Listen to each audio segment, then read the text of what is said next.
7 de la mañana, 54 minutos. Hoy es el Día del Maestro y vamos a hablar de educación de nuestro país. Por eso nos acompaña Isabel Merino, y es directora del Instituto de Enseñanza y Aprendizaje IDEA de la Universidad de San Francisco de Quito. Gracias por acompañarnos. Muy buenos días y bienvenida. Un poco para conocer la situación de la educación también y los desafíos que tiene la educación de nuestro país en estos días. Buenos días, Isabel. Gracias por acompañarnos. Hola, María Mercedes Lautaro. Buen día. Qué gusto acompañarlos el día de hoy. ¿Cómo está la educación en estos momentos en nuestro país? Sobre todo, ¿cuáles son los desafíos con herramientas que se necesitan hoy en día para mejorarla? ¿Cuáles son los desafíos que enfrentamos? Pues niños que se han expuesto muchísimo a la tecnología, niños con un nivel de concentración cada vez más bajo, docentes que tienen que ver las maneras para poder enganchar y motivar a sus alumnos, ¿sí? Tenemos obviamente una brecha que viene desde el 2020, brecha de conocimientos y que hay brechas sociales también que han hecho que el manejo de aulas sea un desafío para los profes actualmente. Ahora que usted habla de los docentes, hay un cambio, ¿no?, en cuanto a los profesores de hace 2, 3 décadas a como es hoy en día. Es decir, hablamos de una evolución en la manera de enseñanza. Definitivamente el rol del docente ha cambiado. Tenemos que concebir un docente que ya no es transmisor de conocimientos, es un docente que tiene que realmente ser un mediador. Los estudiantes tienen el conocimiento a la mano.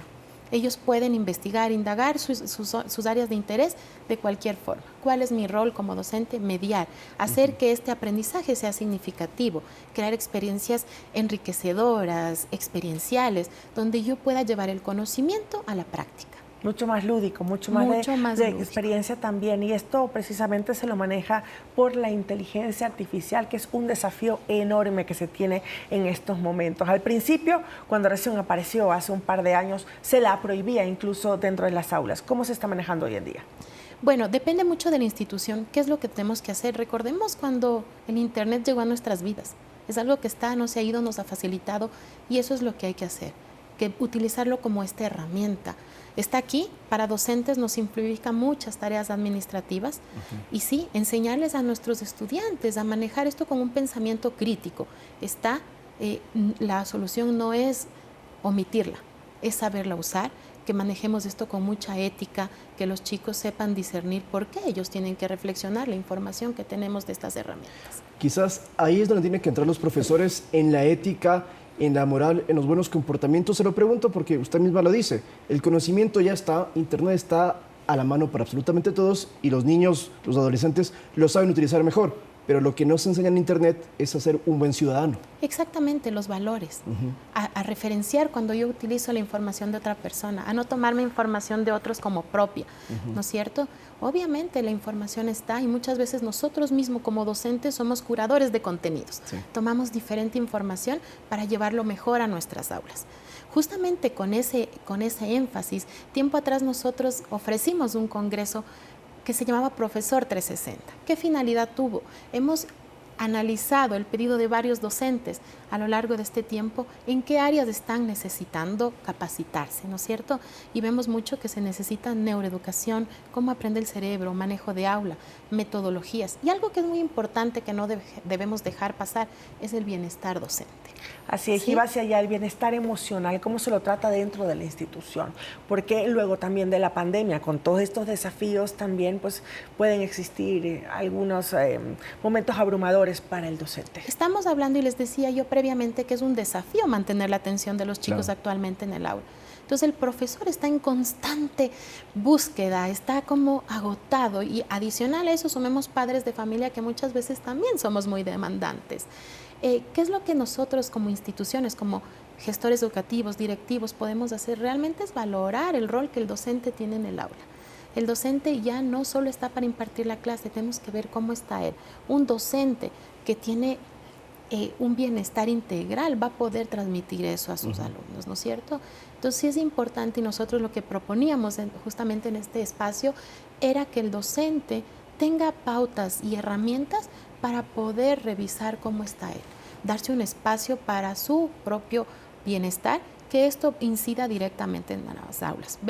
Hemos visto hoy en día en el noticiero, obviamente gente acelerada, alterada, veía hace rato en este espacio una noticia. ¿Cómo no, si estamos todos un poco tensos, el ambiente está tenso, estresado?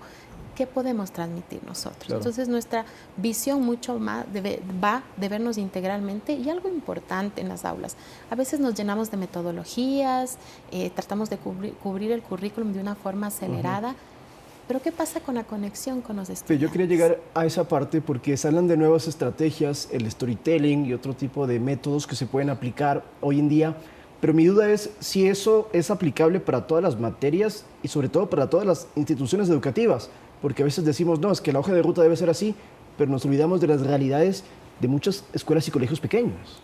Lautaro, a mí me gusta mucho analizar el contexto educativo y desde el día a día en las aulas. No todos los grupos son iguales. Hay una herramienta que me funcionó con unos y con otros no.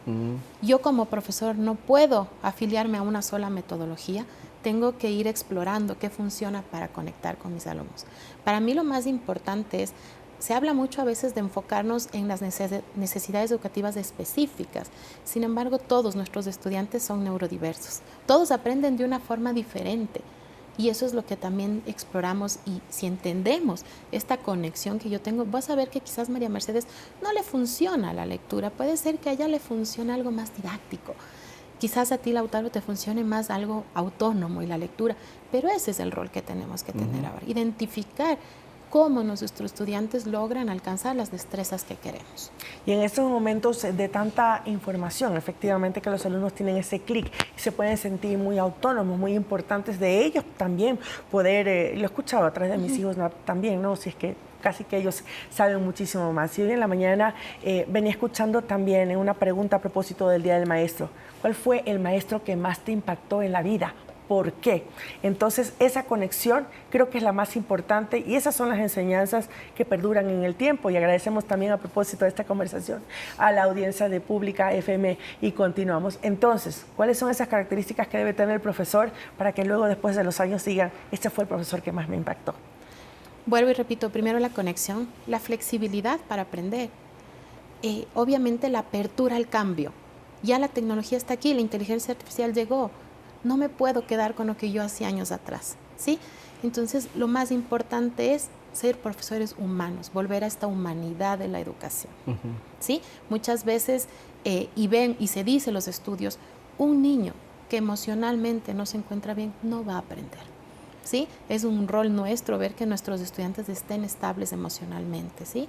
Si viene un niño con un bagaje de casa, con muchos problemas, y yo no me entero, voy a luchar contra ese aprendizaje que nunca va a llegar, claro, porque el niño no está en condiciones óptimas para hacerlo. Ahora, para ir cerrando, hace 60 años había el profesor que decía la letra con sangre entra, ¿no?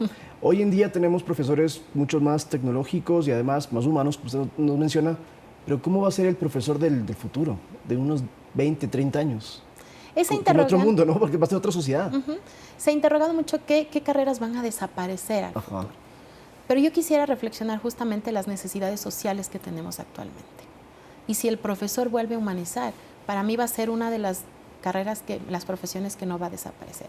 Porque necesitamos, yo personalmente como mamá, ¿por qué escojo una institución educativa para mis hijos?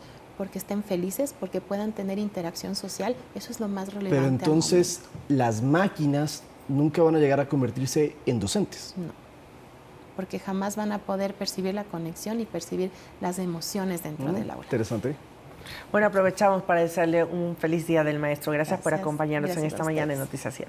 Gracias. Muy bien, agradecemos entonces a Isabel Merino, quien es directora del Instituto de Enseñanza y Aprendizaje de la Universidad San Francisco de Quito.